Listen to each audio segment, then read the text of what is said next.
நான் தமிழர், நாங்க தமிழர் தான், நீ யாரு அதை போல சொல்லு. அதுதான் எங்களுக்கு சந்தேகமா இருக்கு. பெரியாரை வச்சுக்கிட்டு ஆடு ஆடு ஆடினாங்க, டிஸ்கோ டான்ஸ், பிரேக் டான்ஸ், எல்லா டான்ஸ் ஆனாங்க, தூக்கி அப்படியே டமால்னு போட்டான். அந்த பக்கம் சாட்டை துறைமுறை எனக்கு என்னன்னு பாத்தீங்கன்னா, வாங்கிட்டான் தம்பி பேமெண்ட் வாங்கிட்டான், அதுல மாற்றுக்கிறதே கிடையாது. ஏன்னா பேமெண்ட் வாங்கிட்டாரு, அவங்க அண்ணனும் வாங்கிட்டாரு, மாப்பிள்ள சாரை போய் பார்த்துட்டு வந்துட்டாங்க. அவருக்கு என்னென்ன பேமெண்ட் செட்டில்மெண்ட் ஆகணுமோ அத்தனையும் ஆயிடுச்சு. தலைவர் தளபதி அவர்கள் கட்சியை ஆரம்பிச்ச உடனேயே மானம், வெக்கம், சூடு, சொரணை இது எதுவுமே இல்லாம நான் தமிழ்நாட்டில் தனிச்சுதான் நிப்பேன்னு சொன்ன அவங்களுடைய தலைவர் அண்ணன் அந்த புடுங்கி சொன்னாரு, என்னுடைய தலைவர் தளபதியோட மட்டும்தான் கூட்டணி வைப்பேன். ஆனா தளபதி உங்களை திரும்பி கூட பார்க்கல. இன்னைக்கு வரைக்கும் உங்களை எந்த மேடையிலுமே பேசலடா, எந்த மேடையிலுமே பேச. பயங்கரமா கதை சொல்லுவோம். 14 வருஷமா நானும் முதல்ல இந்த பல கூட்டங்கள்ல அவருக்கு கூப்பிட்டு பேசியிருக்கேன், நல்ல நட்புறவு இருக்கு, அது வேற விஷயம்.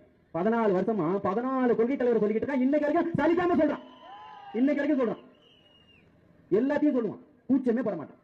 அட கொஞ்சமாவது கூச்சனாச்சு வேணா, போய் சொல்ற மாதிரி வெக்கம், மானம், சூடு, சொரணை இது அவன் கூட்டத்தை அவனுக்கு எல்லாம் நம்பிக்கைக்கும். இவர் அப்படியே வருவாரா, உட்கார்ந்து இருப்பாரா, நித்யானந்தா இவர் காலை தொட்டுட்டு நாங்க போனா இவர் விட்டு வரா. வாடா களத்துக்கு சந்திப்பதற்கு உனக்கு தெம்பம் திராணி இருந்தா நீ நின்று ஒரே ஒரு எம்எல்ஏ இந்த 2026 சட்டமன்ற தேர்தலில் ஜெயிச்சுட்டு பார்ப்போம். நாம் தமிழர் இருக்கு, நான் ஒத்துக்க. ஒரே ஒரு தொகுதியில நாம் தமிழர் கட்சி நீங்க ஜெயிச்சுட்டு பார்ப்போம். ஒரு கவுன்சிலர் ஆகிறதுக்கு கூட துப்பு இல்ல. ஆனால் A4 சீட்ல படம் காட்டி 129 பேர் ஜெயிச்சிருக்காங்க. என்னுடைய தலைவர் தளபதியுடைய முகத்தை காட்டி ஊராட்சி, ஒன்றிய, நகராட்சியில அவன் கால கல்வி கொடுத்தா கூட உங்களுக்கு அறிவு, மான, சூடு சொல்ல வராது.